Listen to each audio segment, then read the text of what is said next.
Hey guys, welcome back to my channel. I'm so excited. I'm going to use lots of new products, and I was really inspired by this green smoky eyeshadow that I saw on, what was it, Instagram. So I want to kind of create the same thing, do something a little different, and let's get started. Prime my face with a little bit of Julep You Got This, and this is their Pressed Serum Daily Moisturizer, and I really like it. It feels really good on the skin. I think it would work for oily skin, dry skin, and it's just what I need because my skin is very dry and it works great for me. A girlfriend of mine has really oily skin and it works great for her. I just love that you can put it on your face kind of like boop boop boop boop boop. Ooh, I just want to keep putting it on my face though. Once I start, I don't want to stop. It feels really nice. It smells really good. And honestly, when you put it on, I'm barely touching my skin right now and it just smooths. And I feel like it definitely makes my pores seem a little smaller. Like I feel like it definitely does that. This definitely helps hide my pores too. I feel like it's a really good base before you put on your makeup because I feel like it smooths everything out and I feel like it gets into your fine lines and kind of buffs them away a little bit.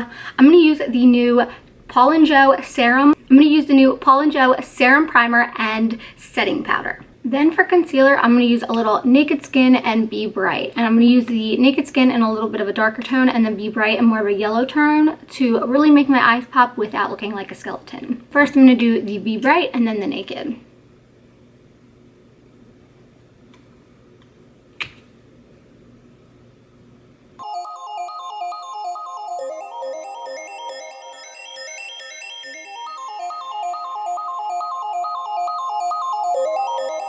Now, since I'm looking a little pale, I'm going to use this LA Girl to warm up my face.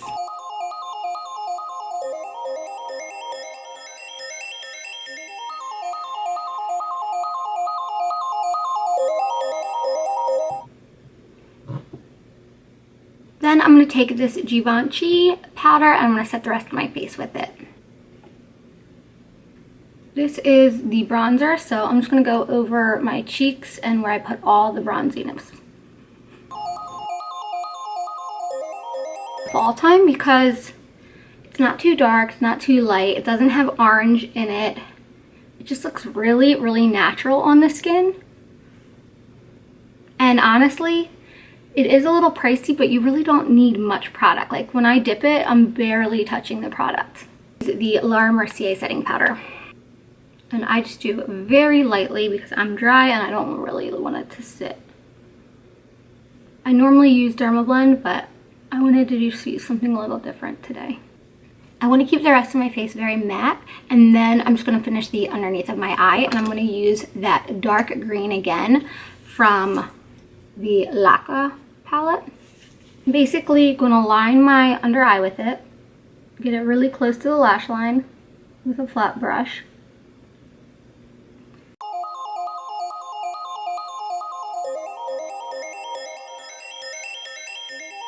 Then I'm going to take a smaller, fresh, fluffy brush and just start blending it out. And I'm just going to put a little bit of that green. Then I'm going to take my favorite liner by Urban Decay in Overdrive and line the bottom.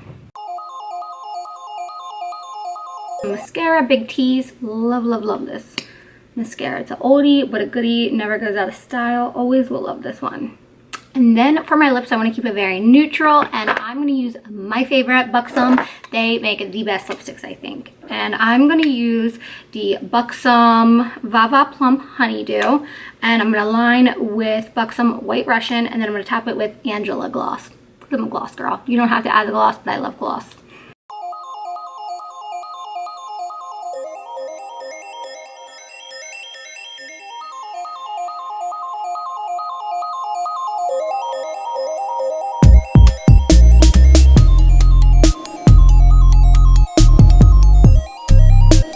Here is my final look. I hope you guys like it. It's very intense, very fall, but something different that I wanted to try that I love. If you guys have any recommendations that you guys want to see, let me know. I love you guys so much, and I'll talk to you soon. Bye.